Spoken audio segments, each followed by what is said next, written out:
I take all the electronics that I've got and I jam it into this little lock. Polish it up. Well, brush. No, we don't polish it. Steve likes brush it. Brush. Polish it. Yeah. Got it. Piss Steve off to throw it in. Like if Steve doesn't like your product, there's a physical mark on your body for where it hits you. That's what we have been told to expect. So I'm terrified. I built this reader, and it works. And Jack's getting ready to, actually he had a demo with Michael Bloomberg before the Jobs thing. So he's gonna try it out on Michael Bloomberg, and I handed him the reader, like fresh out of the lab. And he tries it and it doesn't work. It doesn't scan the magnetic strip. Doesn't scan it. He hands it back to me, works perfect. I hand it back to him, doesn't. And what we noticed after 3 or 4 of these rounds was that I didn't touch the reader with my finger when I swiped the card, but Jack would hold it so that it wouldn't rotate in the microphone. Jack. Yeah. And because he was holding it, and because aluminum is conductive, and because Jack has a heartbeat, it was picking up his heartbeat, and the heartbeat was screwing up the reed. Right. So it was a cardiac monitor. So that was the last time I built anything out of aluminum. But the good news is Apple let us do it. Apple approved. How complicated was it to make a physical meter? It's a pretty simple device. It was a reed head, and if you put a resistor in it, it sort of attenuated the signal to the point where it could be sort of interpreted as sound. What you tried to do was make a credit card swipe look like a sound, and then you would decode the sound.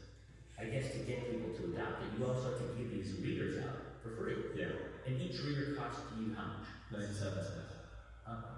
I'm cheap. Well, I basically lived in China until I figured out how to build everything at the absolute lowest cost that I could figure out. And I would argue about fractions of a cent with people in Chinese. And I read that you wanted it to be a square, but you wanted it to be very small. You didn't want it to be like chunky. You had a very specific idea of how you wanted it to look. Yeah, so originally the company was called Squirrel, because we thought squirrels, were cute and saved nuts and thought that was a good payment name. Turns out it was a good payment name, and another company had a payment system called Squirrel, so we pivoted to Square. But I designed the Square reader to be the shape of an acorn. It was supposed to be the acorn. And if you look at the original hardware, it's designed to fit in the shape of an acorn, but it also happened to fit well within a small square device. The square device was not very good at reading cards because it was so small that the card would wobble. And I built 2 devices, one that had a long track, one that had a short track. And discovered something very interesting. If I tested them both together, people preferred the long track device because it wasn't vertical.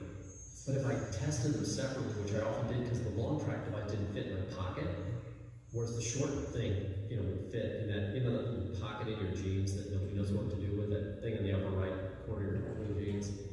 That's where my square reader lived. And I always had it with me.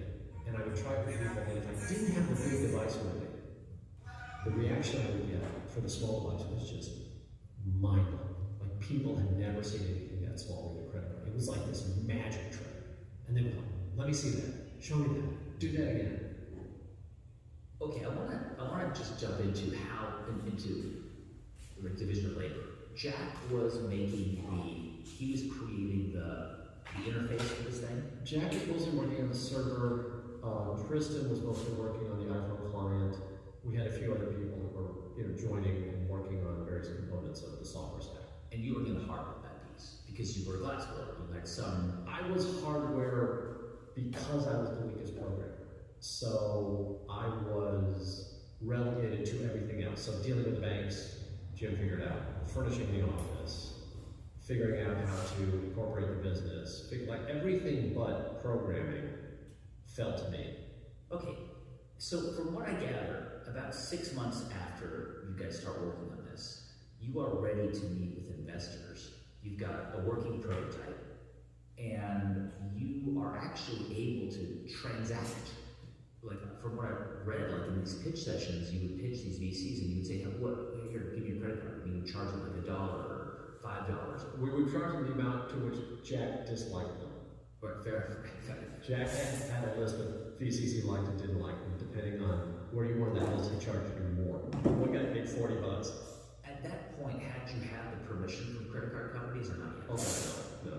So you were able to still transact and use the reader, but it was technically not legal what you were doing. Everything worked, but it was breaking many, many laws and rules. Breaking rules because you were not allowed to charge people using an iPhone, or because you weren't going through the right processors? Why was that illegal? Yes and yes and yes. There were so many rules. From the banking rules, to the hardware rules, to the network rules, to the money transmitter rules that vary from state to state, probably to some accounting rules. There was just so much stuff that we did not pay attention to. But we built a system that worked. So you could get away with it as long as it was a few small transactions. Nobody would notice. Yeah. So you have this, and you're pitching this to VCs, and also another thing you do, you write about this in a book. You have a slide, and it says 140 reasons why this business will fail, which, from one perspective, sounds really, bold and funny. But I also think that, in a sense, it's basically you saying, "We're so confident this is going to work. I'm going to tell you why it's going to fail." It wasn't confidence. It was candor.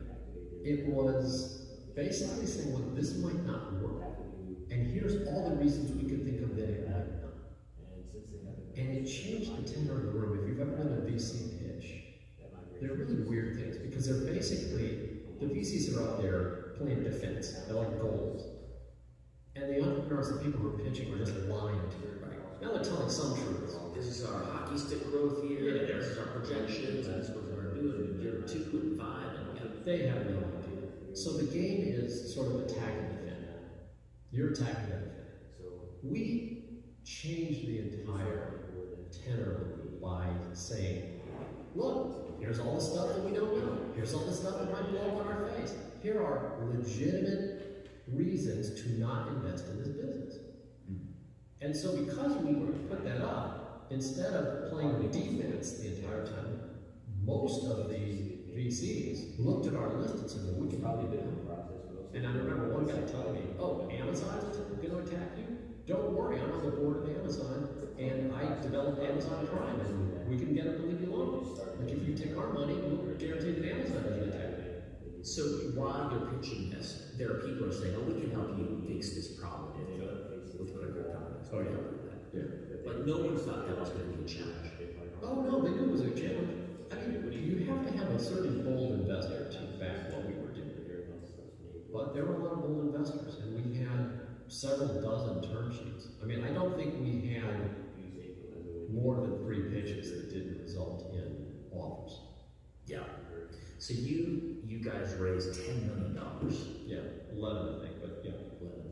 $45 million valuation. Mm-hmm. But I have to imagine that you needed a certain critical mass of momentum before you would see profit, because probably the way the fee structure worked, at least initially, would mean that you were not going to make money for a long time. Well, we had a lot of fixed costs. We had a lot of employees. We had a lot of things that we had to pay for, and therefore we needed a certain scale in order for the business to work. So yes, we needed it to be big. When we come back in just a moment, Jim faces a founder's worst nightmare when Amazon decides to break into the payment processing business. Stay with us. I'm Guy Raz, and you're listening to How I Built This.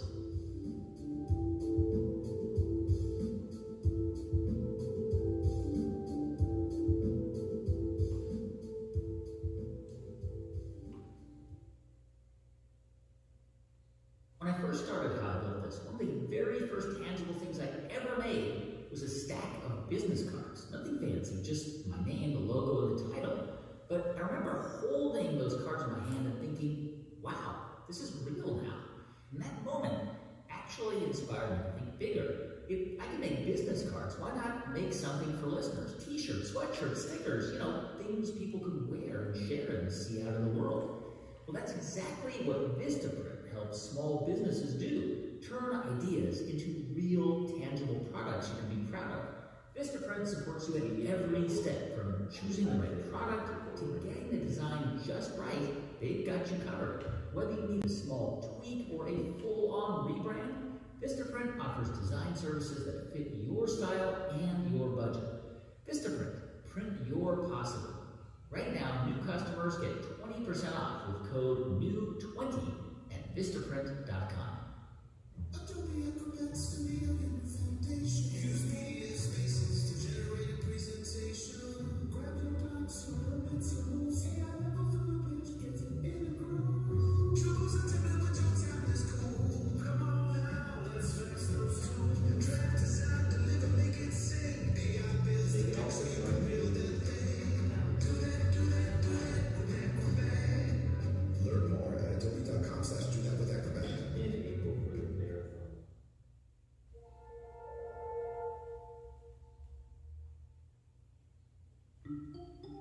Hey, welcome back to How I Built This. I'm Guy Raz. So it's late 2009. Square launches, and within a year, it has 50,000 customers on a pilot program. The company has also dealt with the first of many regulatory hurdles, but suddenly it's confronting a legal problem that it did not anticipate. So you guys get hit with a lawsuit. There's a guy named Robert Morley, and he's the guy that you mentioned a while back. This is a professor at Washington University that you would call up for advice when you were first trying to build a card reader. And then at this point, he claims that he actually invented the reader, right? His name was on the patent, and that you and Jack had gone off and spun out a different business and shut him out. Yeah. And this is gonna last for the next 6 years, this legal dispute. There are probably things you can't talk about because it was eventually settled. But clearly it's somebody you knew, right? And maybe even had a friendship with at a certain point. Oh yeah, he was a friend of mine. If you want to know the real story, just get the first issue of Make magazine. It's publicly available. It describes exactly what we were building, and I knew that when I went to London. Now, what I didn't do, which I probably should have done, is say, hey Bob, help me make this thing out of Make magazine.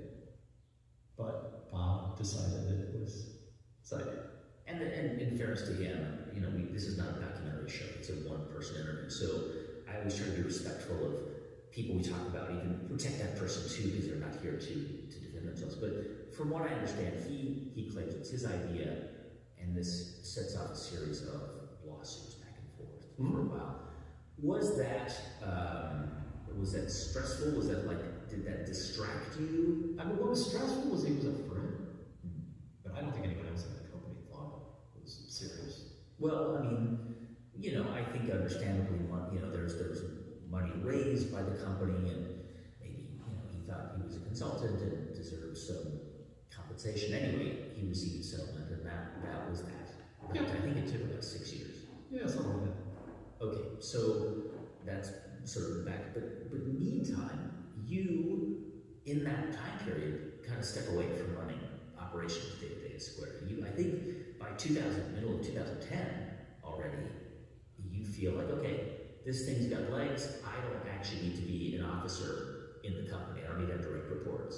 Well, my son was born, and it's pretty clear to me that I can't work a 14-hour day and maintain what I consider the duties of a decent father. Plus, I wasn't particularly great at any of the things that I was responsible for. I'm not a good accountant. I can do it, but I'm not as good as a professional. So we had professionals stepping in at every area that I was in.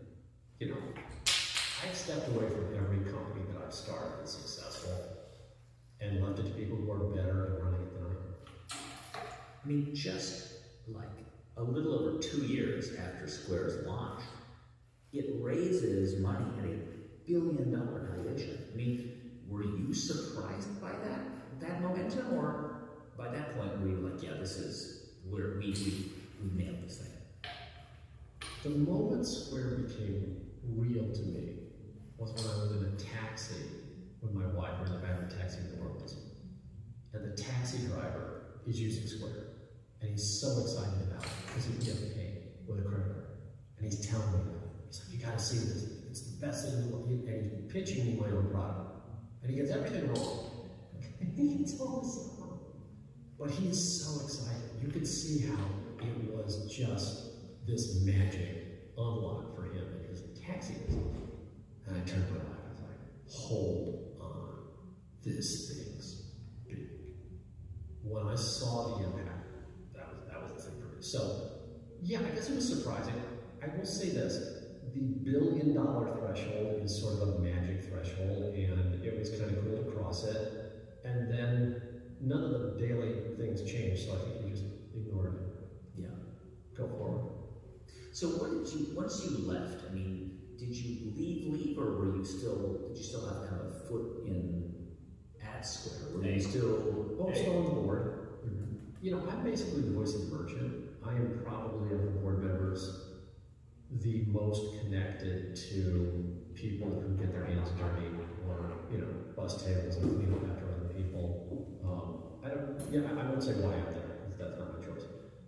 They have asked me, and I'd say, I love this company. I think it's really exciting what we're doing, and I like the fact that we've not just built Square, we've got Cash App, we've got these two sort of magical ecosystems that are empowering a lot of people, and now we're bringing them together, which is even cooler. So you got one that's consumer and one that's merchant, and that's really powerful. Yeah, I mean, Jack is still the CEO of the company. Like, Is he? 15 years later. I mean, clearly he likes that role. I mean, he likes the operational side. Yeah, clearly he's pretty good. Do you guys talk regularly, or? Not that regularly. I mean, Jack's a little hard to find. I guess you have to go to like an ashram, in Tibet or something. I am not allowed to tell you. I don't know Jack. I mean, I always liked my interactions with Jack. It was fun, because he's really smart. Yeah. And he's hard to get a laugh out of, but it's a really good laugh if you can get it. Like, he does have a sense of humor, it's just sort of buried there. And so I would always try to crack Jack up. And it's wonderful to be with somebody who's quiet, because ideas can percolate. And I talk a lot, but I'm also deeply respectful of silence. And Jack and I together had these really great conversations. And he would sit there sometimes for a minute and then say something. And I wouldn't interrupt during that minute. Fascinating. It was so much fun. Yeah. All right, so you are on the board, and Square is really growing. And then 2014, Amazon decides to get into this game. They decide to get into the payments processing business and really are going to undercut Square. They're going to charge a lot less. Yeah. They had a product that was basically copying Square. It was a reader that you plugged into a phone. But they had it cheaper. It was cheaper. They had cheaper, yeah. Right, because Square is free, but then if you want to have more features, it's more. But they were even charging less, like lower processing fees. Yes, they were cheap. Yeah, and that's a race to the bottom of that.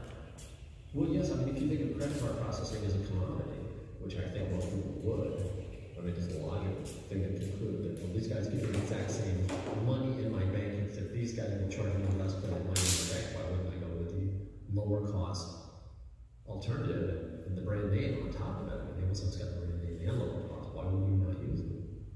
I mean, that 2014, Square's huge, but I mean, Amazon, it's Amazon. We're not huge. We're a speck compared to Amazon. Right. Yeah. And so, what role did you play in sort of, in being involved in trying to, batten the hatches? Well, obviously I was very concerned. And the first thing I did was I looked for companies that had beaten Amazon while they were startups. And I found none. Of the Amazon victims that I had spoken to, and there were several, most of them were still so traumatized and so scared that they're not allowed to use any of their names. Okay? So, that's how bad it is. Step 2 was a pretty awkward board meeting where we said, well, what can we do? There wasn't much we could do. So we decided to not do anything.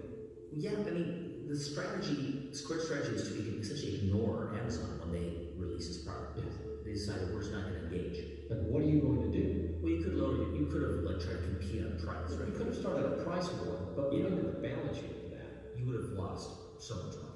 That would not have lasted long. But the Amazon product failed. And it failed so badly that Amazon gave us all their soon-to-be former customers and mailed them a Square reader and said, we're out, go to Square. Why do you think that the Amazon product didn't work and Square was able to withstand that competition? We were forced to invent something that had never been invented before. And when you're forced to invent, you end up building all sorts of stuff that's not obvious. And this is what I call an innovation stack. You end up doing a dozen things. In our case, it was 14 things that I counted. These things that you do because you have to, and you know that you have to. But the only reason you know that is you've been forced to learn that because you are the guy who invented it. And we were doing 14 things, and Amazon copied about 3 of them, and the other 11 killed it. They didn't know what we did. And they couldn't because they hadn't built it from the ground up. They just copied it from, a boardroom somewhere. Oh, let's do what Square does. We'll make some software, make a hardware device, undercut their pricing. Yeah, it seems like it's going to work, but it turns out it's way more than that. If you invent something truly new, you're not inventing one thing, you're inventing a stack of things. And that invention becomes its own protection.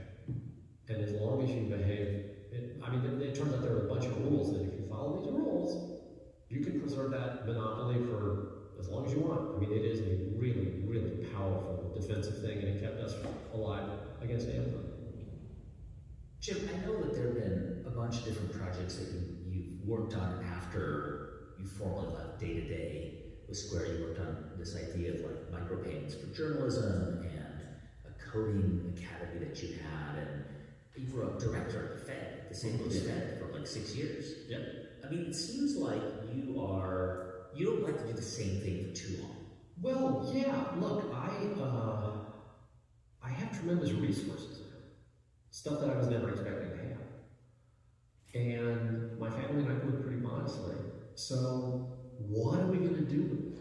And the answer is we're giving it away. I'm giving the money away.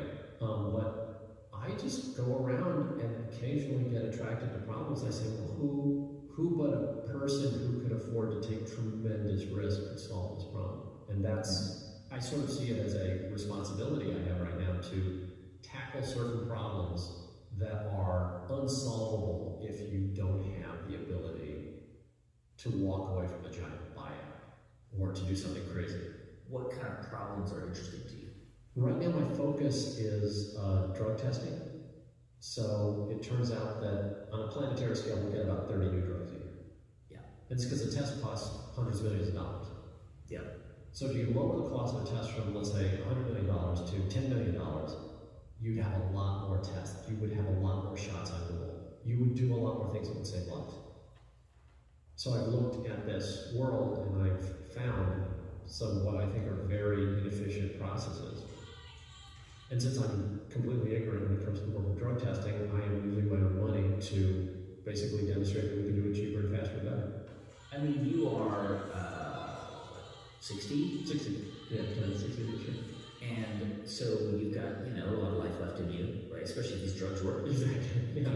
Keep going. There may be a side benefit here, yeah. I have a suspicion that this is not the last thing you're going to start. Is this something that you still just energizes you? You want to get out of bed and start something new? Absolutely. I used to work for money. Yeah. But it's weird, when money's not a motivation, there's no reason to stop. It used to be, I'll earn enough too, and then I would say, why not, I can take a break. Now, since money's not the goal, then I don't have any natural thing to stop me from doing the next thing. So I tend to do more. Yeah. If you look at where you are in life, how much of where you are now do you attribute to how hard you worked on your great ideas and your skill, and how much do you think it has to do with luck? I've been so lucky. I've been lucky. I don't know how lucky I am. If I went to go back and relive my life, I don't know that I would change a thing because I might not get the luck, and even with stuff like Mom's death, as hard as it was, it made me, without that I would not have, I don't know. I'm enough a nerd that I read science fiction, time travel and all this stuff, butterfly effect. If I had a time machine, I wouldn't go touch a second in the past, even though I made so many mistakes, even though I've lost people. I wouldn't even use it to save my life. It's just too dangerous. Maybe I could. It's Jim McKelvey, co-founder of Square. Hey, thanks so much for listening to the show this week. Please make sure to click the follow button on your podcast app so you never miss a new episode of the show. And if you're interested in insights, ideas, and lessons from some of the world's greatest entrepreneurs, please sign up for my newsletter at GuyRaz.com or on Substack. This episode was produced by Alex Chung with music composed by Kwame Terra. It was edited by Nina Grant with research help from Catherine Cipher.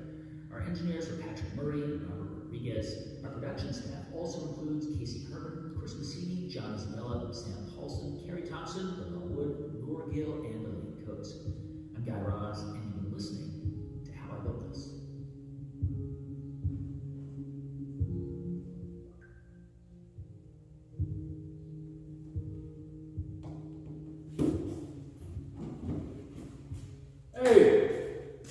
Hey, Bear, get down. Seriously?